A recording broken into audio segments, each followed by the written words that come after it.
নমস্কার বন্ধুরা, আমার ইউটিউব চ্যানেলে আপনাদেরকে সবাইকে স্বাগত জানালাম। তো বন্ধুরা, আজকে আমি ঘরে বানাবো পাস্তা।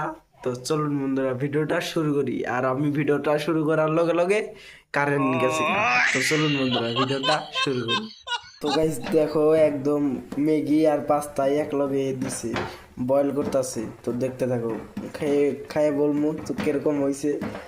তো গাইস দেখো, বয়েল করা হয়ে গেছে গা। তো এখন আমরা ধুয়ে নিব ভালো করে, মানে বয়েল করার পরে জলটা ধুয়ে ফালাই দেন না, নিলে বেশি আবর্জনা থাকে গা ম্যাগির মধ্যে।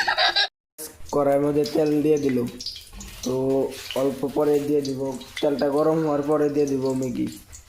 তো গাইস ফাইনালি দিয়ে দিল, দেখো একদম ছিটতে গেছে গাইস। তো গাইস দেখো, নিরামিষ পেঁয়াজ পেঁয়াজ পেঁয়াজ কিছু দেয় নাই, দেখো গাইস। তো গাইস দেখো, একটা টেস্ট করুন কিরম হয়েছে।